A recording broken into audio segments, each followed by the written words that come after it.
My name's Damien D, presenter of the Deeper Rhythms radio show on Solar Radio London. I'm thrilled to have with me today one of the true pioneers of deep house and modern day electronic music, Martin Iveson, better known to the world as Atjazz. For over 2 decades, Martin has been crafting some of the most sophisticated, emotionally resonant dance music out there.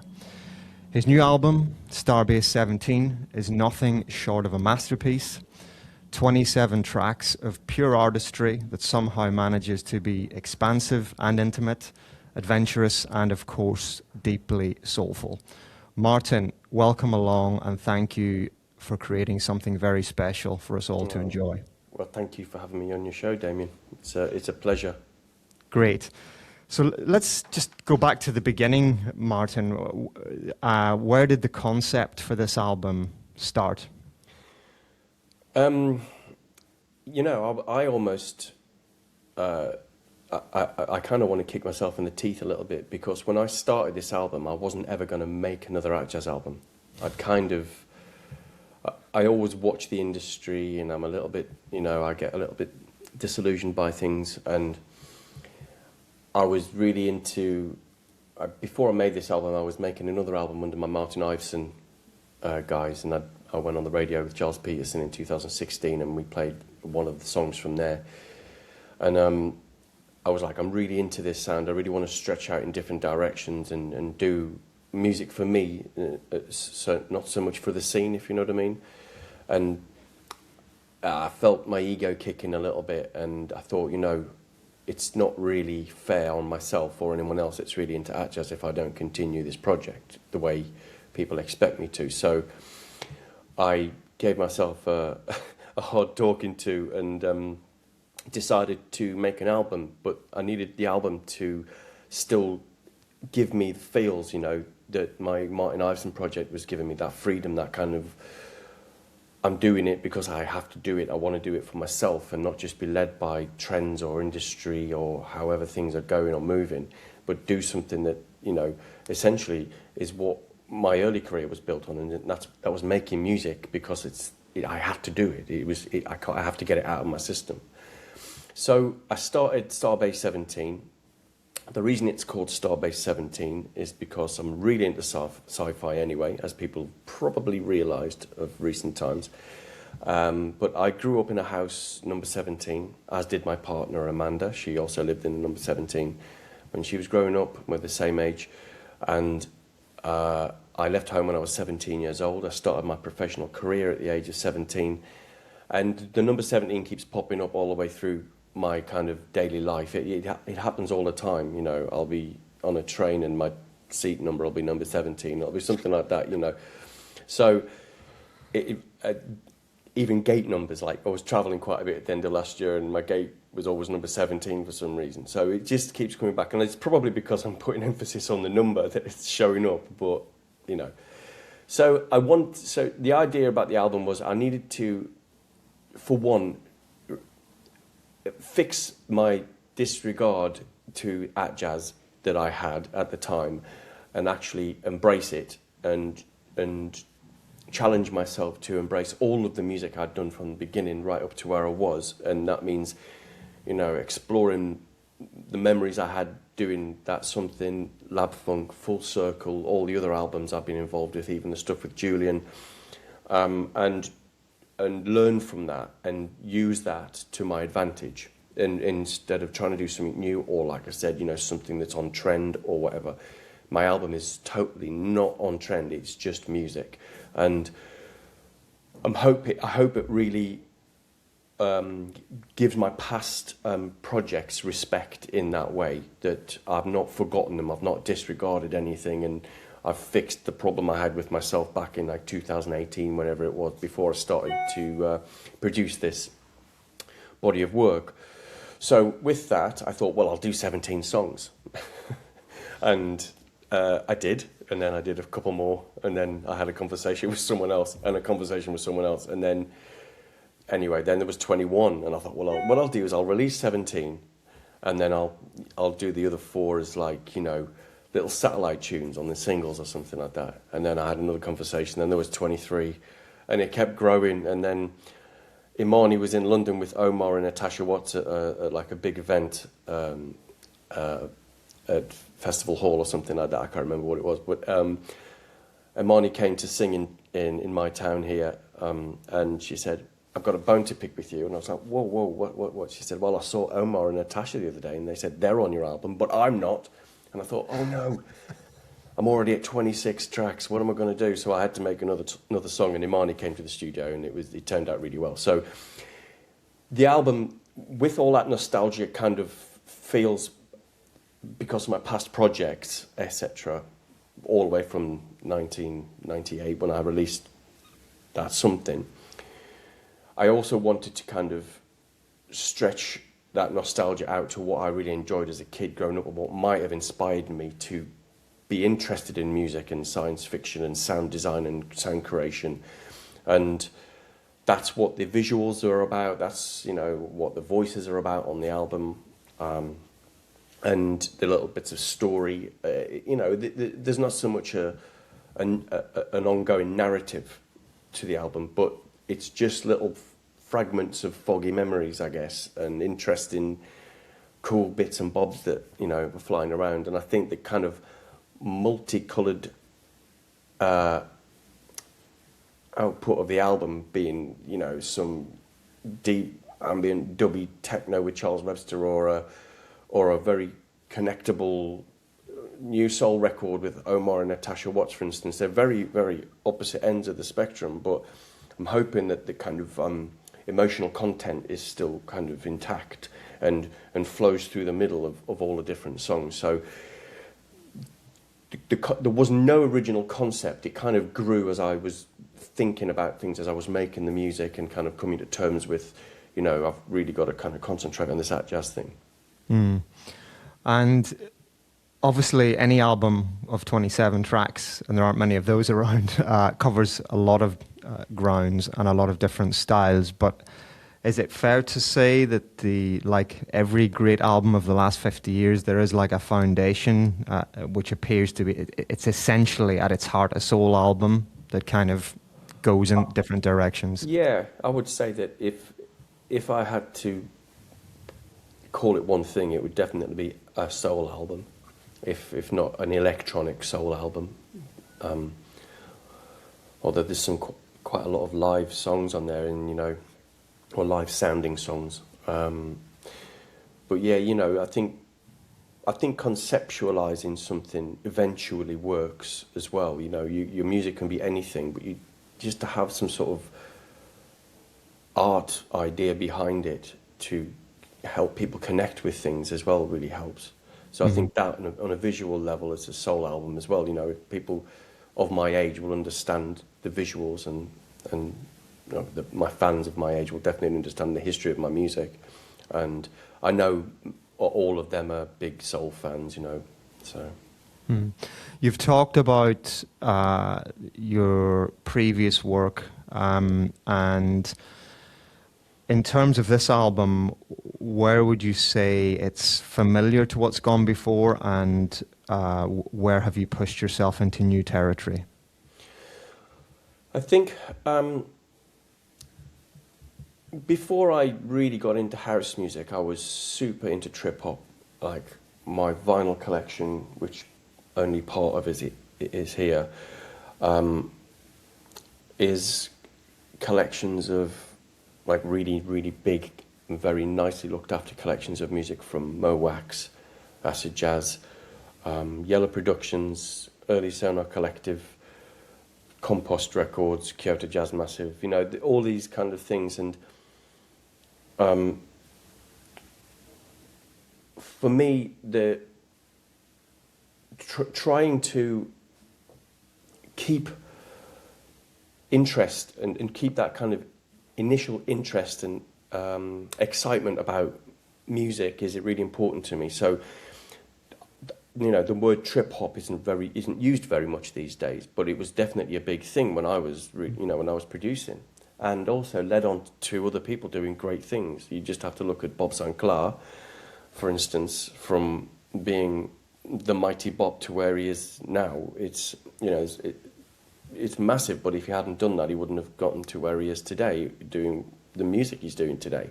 So I'm looking at it like that. So there are songs on the album that are very much trip hop and not hip hop, I guess, and not necessarily neo soul. They kind of all meet in the middle a little bit. And when I listened to my first album, that's something. There's definitely, you know, influences from Yellow Productions and Mowax and stuff like that from that album that exist on this album. Those influences are still coming through. If I look at Lab Funk, although I was really very influenced from the sound that was coming out of London, I don't think any of that album actually sounds like anything that came out of London at the time. I got too carried away, and my crazy overthinking brain went that direction, and get the horn guy in, get Peter in to do the horns, and you know, we went a bit wild on that. Maybe Touch the Sun was probably the closest thing to that sound at the time. But looking at Touch the Sun, there's a couple of tunes on the new album. World We Know with Imani is a good example. You got this with Lyrical and PC is another good example. And Keep It Light with Himalaya, which was written in 2002. So that Wow. song is actually 24 years old now. But we only Sorry, which one is 24 years old? a song called Keep It Light with Amalia. Oh, they man. Okay. So yeah, so we wrote the track One, which went on to the Full Circle album, which was, you know, very trip hop, very neo soul. That kind of is quite close to the sound I was aiming for with my kind of downbeat music anyway. But we wrote Keep It Light, which was called Light at the time, all that time ago. All the vocals, all the music was all done. It was actually pretty much completed. And I didn't have any time to rewrite a new song for Amalia for the new album. So what we did was we resurrected this. I had the whole session. Randomly, it worked from all that time ago. And largely because it was all made in audio. There was no plugins to have to fight with or try and find or, you know, reinvent the sounds from. So it worked. So that was kind of the Lab Funk influences on there. Also, you know, although I don't have any contact with Peter Wright anymore, I still wanted to kind of retain that the beautiful horn sounds we got on Lab Funk, with Peter playing flugel, trumpet, mute trumpet, getting people like Dave O'Higgins to play saxophone. We had a couple of string players on the album as well. I wanted to keep that vibe going through. And then I guess Full Circle is close to what this album is, because that's where I got to when I was really working with a lot of vocalists and writing a lot of songs. And this album is a lot of vocalists and a lot of songs. There's not very many instrumental pieces on there. I think there's maybe 2, I don't know, something like that. So Full Circle is definitely an album that, you know, maybe wasn't picked up as much as that Lab Funk, but I think people should re-listen to that album because it really does connect with Starbase musically quite well, because it's got the house broken beat, it's got the neo soul thing going on with it. So it's there, and then there's some experimental stuff on the album because my studio's full of weird and wonderful equipment. When I did the Mix 1 and Mix 2 albums, I did that as a frustration thing, actually, between the Martin Iveson stuff that I'd written, which there are 17 songs randomly on that album, and starting the processes of making Starbase 17. I did an album called Mix 1 because I didn't have time to work on my own material because I was looking after everyone else on my label. The only way I could actually get an album out is by writing myself one song a month and releasing one song a month for 10 months. And that's why I called it track 1, track 2, track 3, track 4. And at the end of it, track 10 was the track that you had to get off the album because there was no track 10 single. So, and then remixed that because it was fun and I had some, you know, experimental things going on in my brain. So that carries over as well. So I think, like, those, talking about it to you now, that conversation and also about respecting that past work really does give this album, like for me, it's very fulfilling to have that body of work, and no wonder it got so big. I probably had a lot to say at this time because Full Circle came out in 2004 originally, and this is the first album I've made as an artist-producer album featuring artists on my own. So that's 22 years that it's been, you know, since I've released what I would call an Atjazz album. And there's a few things that come across about the album. Obviously, it's an album of songs that people really can listen to. Of course, there are dance tracks on there. But the production value for me is even higher than previous Atjazz stuff. It really looks like you were obsessing over every single element of every track for a very long time. That's my take on it. So maybe you can talk about that, because there's so many layers, the songs, the little sounds, the little subtle things in the percussion. You literally obsessed over this, didn't you? I very much did, and do in general with things. Yeah, the drum programming, there are some songs, like the song with Omar and Max Beasley, that was reworked. I mean, the music was there from the beginning. I have other versions of that song, but that must have been mixed down maybe 20 times. The drums were, although the patterns stayed the same, the sounds changed maybe 10 times, just to, it's to get the colours right, it's to get the sonic right, things that fit with Omar, making sure that Max sits comfortably in there. And sometimes the snare just wasn't right. It was in the way of the music, you know. So you have to kind of really twist and work. And when you're working on something for so long, you get to a certain bit in the song and you realise that at this point I could actually do a fill. I didn't think about it before. I'm going to do a drum fill now. And then I spend 2 hours doing this drum fill because it's all programmed, individual sounds. There's no loops as such. There's a snare, a hi-hat. You know, it's all very much programmed by hand, painted. There's a lot of detail. Maybe less in some songs, but overall, it's. I think for my head, I have to get to a point in production where I can't pull my songs apart anymore. Because as a producer, as no doubt most of the producers that watch this or listen to this will agree with me, is when you listen to music, you pull it apart and you go, oh, how have they done that? Oh, I can tell what that is. Oh, I know what they've done there. And it's those layers. Now, I see there's always two sides to mixing. There's a very clean side to mixing where you separate everything and give everything its space. Or there's the way I've done this album where you mix everything together and make everything work together. Both things sound nice, but I think when you're writing songs, you need to go with this sounds like a piece of music that I don't want to tear apart. I just want to listen to the song. Or you can go the other way where you go, oh, that's a lovely kick drum. Or I like the way that they've affected that Rhodes piano. And it's that I don't want people to hear the instruments in their single forms. I can mix like that, but I don't want to do it on this album. I didn't want to do it on this album. I wanted things to be blended, mixed, so people would go, how did you get that sound? Or, wow, that song is nice. Not just, oh, you know, your production is good. It's, this song is nice. How did you get that to sound like that? So, and I'm asking myself this because I'm incredibly self-critical in the studio. Also, my studio is way more advanced than it was when I did my last album. So it's a combination of things. I'm better at it. You know, I must have remixed 500 songs in the last 22 years. And I've produced 2 albums with Julian. I've done the Mix 1, Mix 2 album. I've written songs I've not released. I've produced albums for people.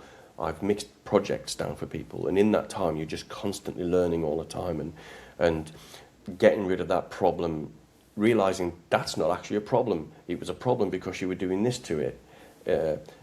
Simple things like trying to get people to stop dropping their bottom end off their mixes. Leave it, because it affects the rest of the mix. And all these things go around your head all the time. And that's not even going into detail about me sitting with a mouse, getting a sore shoulder.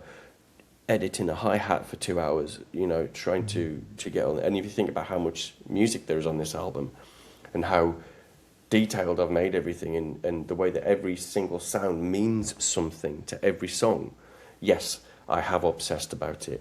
I think I've just explained myself. I mean, it's really noticeable. I'm a bit of an audiophile, so I have pretty high-end gear at home, and it's just sonically amazing, honestly. The attention to detail, and the drums are so tight. And some of the tracks, I think, are just speaker destroyers in the best possible way in a club. The Broken Beat track, I can't wait. Hopefully someone's going to play it at Southport in a few weeks on a big system. The Lyric L, I mean, the drums are incredible on that. I can always do that. Well, actually, I didn't program those drums. That's PC. So that's how he featured on the album, because he's my right-hand man. I've said to people before that if I wasn't here, the only person I could trust to do my job would be PC. So he programmed all the drums, and because, again, a little bit obsessive, I went through and changed the sounds of majority of the drums, but kept his programming intact. And I added a little fill here and there, but the drums behind that song are very much PC, because he's a real big Broken Beat fan, and he's very, you know, accurate in his production and his programming. And that's kind of why I asked him to do that. I thought, what's the best way that we can collaborate? I don't want him to do the keys. I don't want him to do this. I don't want him to do that. Get him to do the drums, you know. Awesome. Obviously, 27 tracks by anyone's standard is an outrageous volume, but the quality bar for across the album is incredibly high. How did you maintain that level of quality across such a large body of work?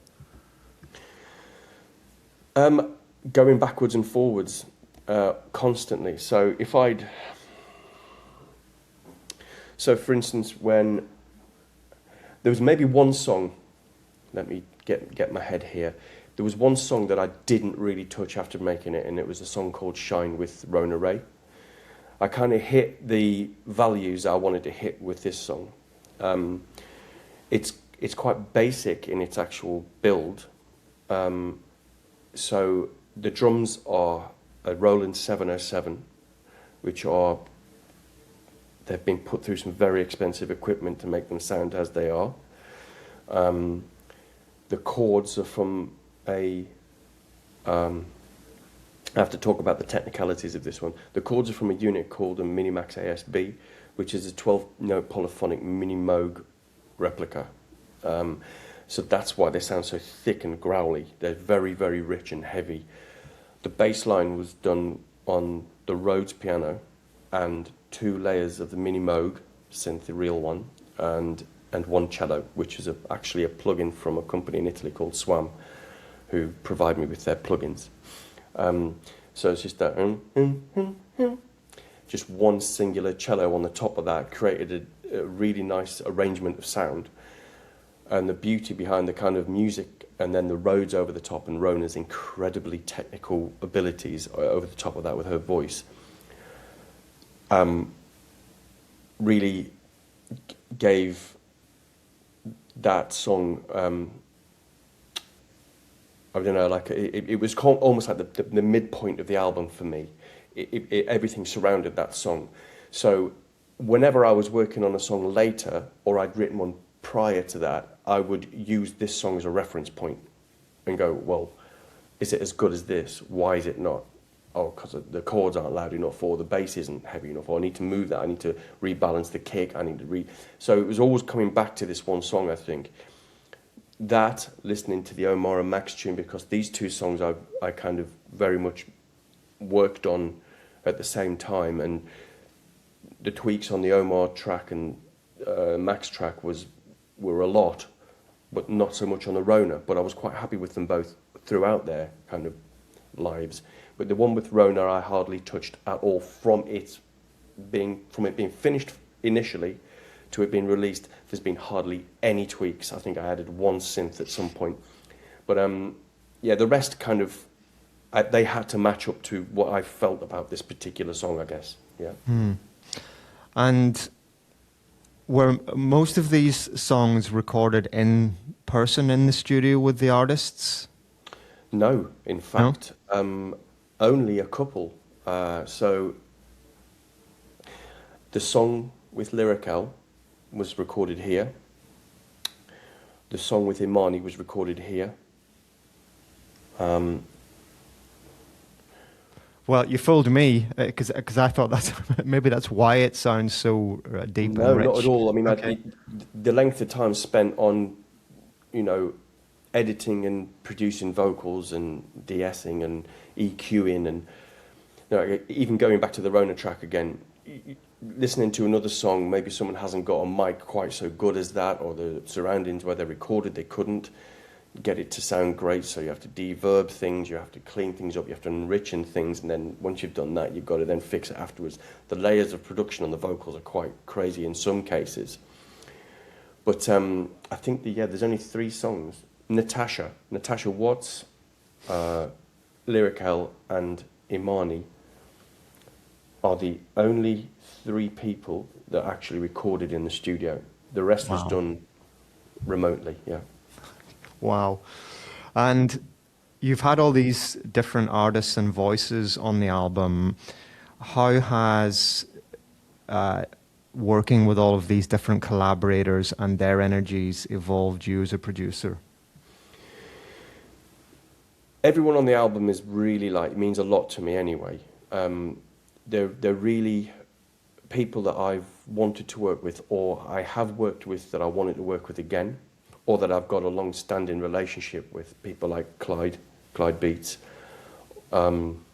Amalia, people like that. I've already got these long-standing relationships with, and I really enjoy working with them. And it's fun. It's almost like we're just instruments, you know, jamming along sometimes. And I leave people to do what they want to do, and I think they appreciate that. I've not really had any feedback for anybody. I think, obviously, if I've got people in the studio, like the 3 singers I've just mentioned, Lyrical, Natasha and Imani, of course, when you're in the studio with people, you're throwing ideas around, you're changing this, you're doing that, you're altering this, and maybe that would work better. But otherwise, when people send me stuff, if it's solid, then it's solid. It goes. I just go with what they've got.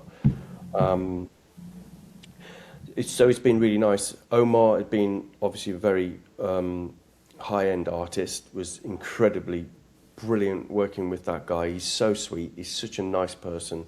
And the same goes for Max Beasley. I mean, I've looked up to Max Beasley since the early days, even before I was releasing music, when I started DJing in local bars and stuff around here.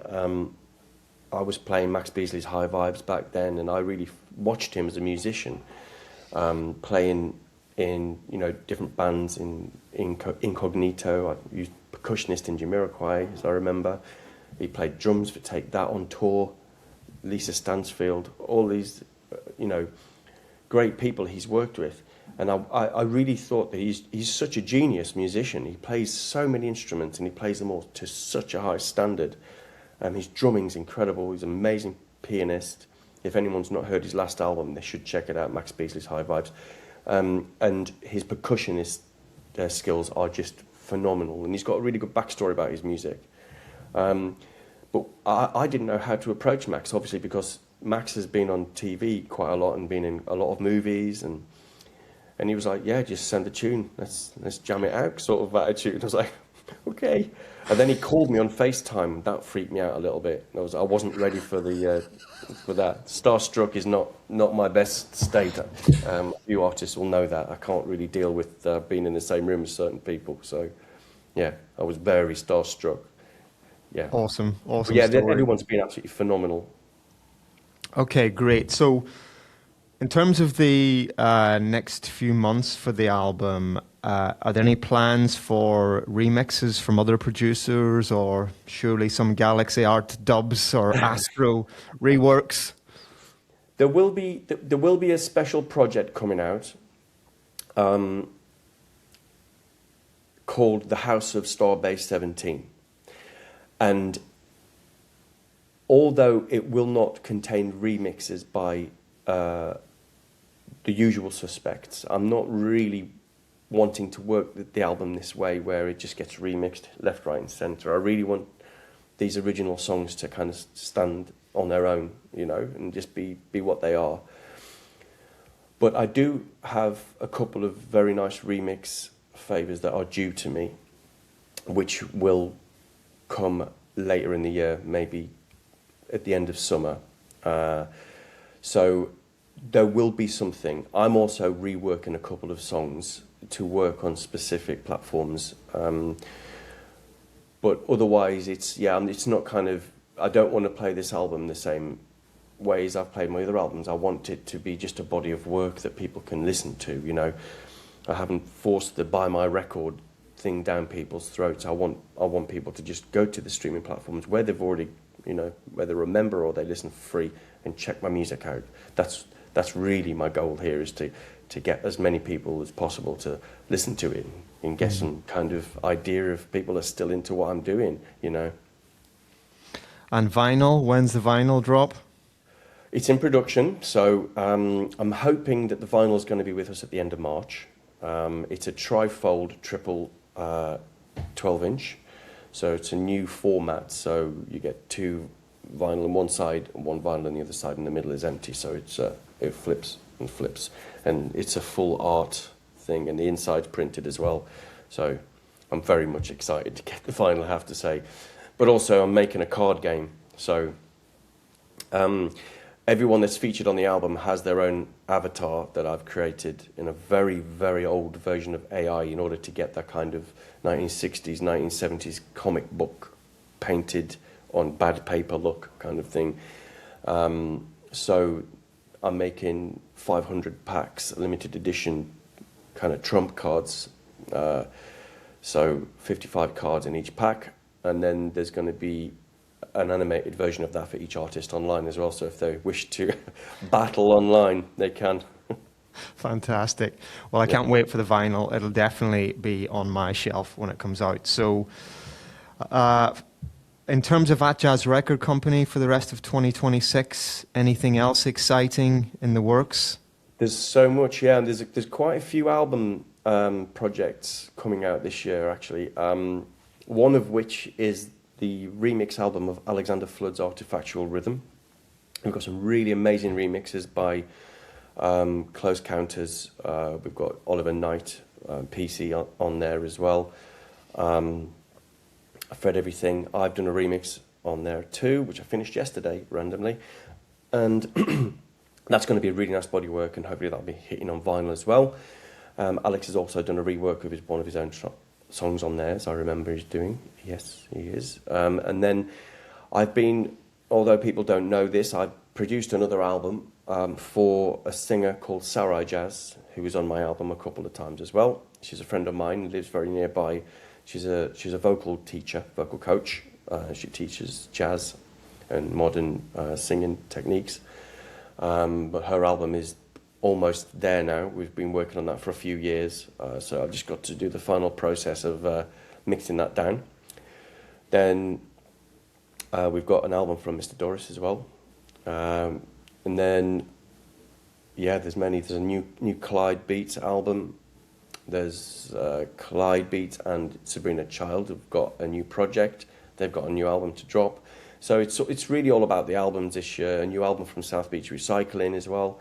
So, yeah, a lot, yeah, a lot. That's just a bit of it. We've got some compilations as well. We're starting a new series of compilations. PC's starting a new curated compilation called Broken. If it's not broke, that's what it's called. Great. And plus a busy DJing schedule, no doubt. So you've got a lot on your plate this year, Martin. So in terms of getting the album, obviously people can download it off the Atjazz Record Company Bandcamp page. Yeah. That's the main place. You'll be selling the vinyl from there too, as well as the record shops? The vinyl will be available worldwide in all the stores anyway. But if you wanted to buy the files, you can either get them from Bandcamp, or you can get them from iTunes, or you can get them from Cobus as well. Really, it's on all of the streaming platforms, so you'll be able to, it doesn't matter where you go, you can hear it. I think a lot of people are listening on YouTube Music, actually, so that seems to be a place that people are heading to. So yeah, remember on Bandcamp as well, you know, you can check the album out 3 times without paying for it. You can just go and listen to it 3 times before it locks you out. So if people want to check it out a few times before the vinyl comes, you can go and hang out there. And I have to say thank you to everybody that turned up for my listening party on Bandcamp as well. That was mad. It always gets a bit overwhelming when there's over 100 people in the room on a little chat room. It's like, whoa, hang on, I got to answer that question. But yeah, it was really, really good. I think we had about 170 people just chatting away in the box at the side. So yeah, it was really fantastic. Yeah. Well, Martin, thank you so much for joining me and for sharing the story behind Starbase 17. It really is rare to encounter an album with this level of ambition, depth, and just pure quality. You've really raised the bar for what a dance music album can be with this. And to everyone listening to watching this video and listening to this on Solar Radio, please do yourselves a favor, immerse yourself in Starbase 17.